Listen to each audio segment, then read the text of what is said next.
और प्रोफेसर राजन, अगला सवाल आपसे करूंगी क्योंकि एक और बड़ी खबर है, और चीन का नाम क्योंकि अभी थोड़ी देर पहले बख्शी सर ने भी लिया। एक बड़ी खबर है, चीन और ईरान को डोनाल्ड ट्रंप की चेतावनी, और ईरान को हथियार ना देने की ये वार्निंग है। ईरान की मदद की तो चीन की मुश्किलें बढ़ेंगी। हालांकि ईरान को चीन से हथियार मिलने की खबरें हैं।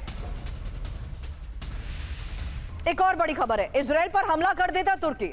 एर्दोआन का युद्ध में शामिल होने की धमकी है। ईरान और यूएस इजराइल युद्ध पर एर्दोआन ने कहा, पाकिस्तान मध्यस्थता नहीं करता तो युद्ध में शामिल हो जाता।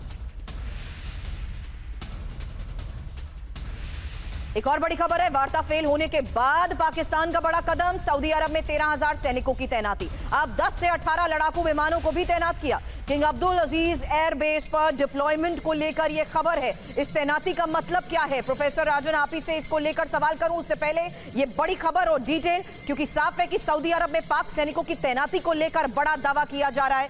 जहां खबर है सऊदी अरब में 13,000 पाकिस्तानी सैनिकों की तैनाती को लेकर 10 से 18 लड़ाकू विमानों को भी पाकिस्तान ने तैनात किया। सऊदी के किंग अब्दुल अजीज एयरबेस पर डिप्लॉयमेंट और सैन्य टुकड़ी में लड़ाकू विमान और सहायक विमान शामिल। हालांकि रणनीतिक रक्षा समझौते के तहत पाकिस्तान ने सेना को उतारा है। मतलब क्या है इसका, प्रोफेसर राजन?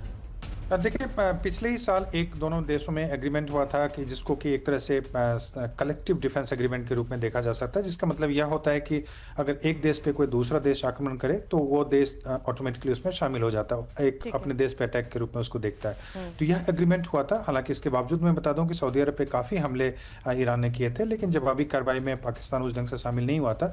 लेकिन जहाँ तक सऊदी अरब के प्रोटेक्शन की बात है, वहाँ का जो किंगडम है उसको प्रोटेक्ट करने की बात है, तो मैं बता दूं कि पहले भी पाकिस्तान की आर्मी ऐसा करती आई है।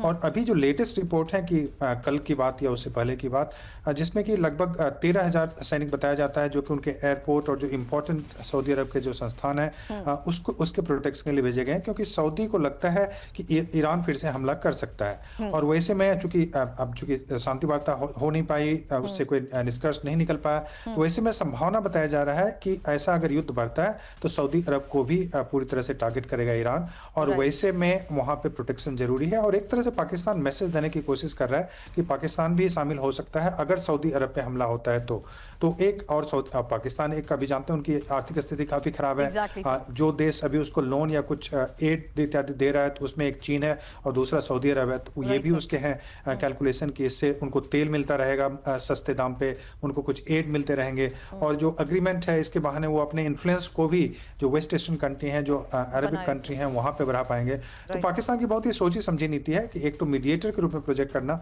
और अपना जो ग्लोबल इन्फ्लुएंस है उसको भी खासकर जो अरेबियन कंट्री है वहां पे फैलाना। Even if it is a strategical move, can they afford this, sir? That remains a big question. हालांकि इसको लेकर आगे सवाल करूं उससे पहले आप आगे बढ़ते ही हॉर्मूज की किलेबंदी, जहां हमले का काउंटडाउन हो चुका है शुरू। अब स्ट्रेट ऑफ हॉर्मूज को लेकर आज की बड़ी खबर क्या है, क्योंकि यहां आपको बता दें किस तरीके से हॉर्मूज में ईरान की नई किलेबंदी को लेकर ही बड़े सवाल, क्योंकि हॉर्मूज में ईरान की नई किलेबंदी, यूएस डिस्ट्रॉयर तक को रोक दिया गया और हॉर्मूज के बाद अब बाब अल मंदेब स्ट्रेट बंद करने की चेतावनी। साथ ही स्ट्रेट ऑफ हॉर्मूज को लेकर डोनाल्ड ट्रंप की वार्निंग, समुद्री नाकेबंदी का काउंटडाउन। खबर क्या है? खबर है स्ट्रेट ऑफ हॉर्मूज में अमेरिकी डिस्ट्रॉयर को घुसपैठ की कोशिश को लेकर। खबर है 2 अमेरिकी डिस्ट्रॉयर्स ने हॉर्मूज में घुसने की कोशिश की। खबर है अमेरिकी शिप को IRGC ने लौटने की चेतावनी दे दी। अमेरिकी वॉरशिप पर मिसाइल हमले की ये वार्निंग, चेतावनी के बाद वापस लौटे अमेरिकी शिप। अब हॉर्मूज में भी बड़ी टेंशन पर ISAAC की ये रिपोर्ट क्या बड़ा दावा कर रही है? हालांकि एक्सपर्ट से सवाल यही होगा कि बातचीत खत्म होते ही हॉर्मूज में टेंशन बढ़ चुकी है। और इस बीच आपको यह भी बता दें, हॉर्मूज को लेकर IRGC की बड़ी चेतावनी, जहां हॉर्मूज के नजदीक सैन्य जहाज दिखे तो हमला करेंगे। अब हॉर्मूज में IRGC ने सैन्य तैनाती बढ़ा दी है। हॉर्मूज स्ट्रेट पर IRGC ने कंट्रोल का दावा तक कर दिया है।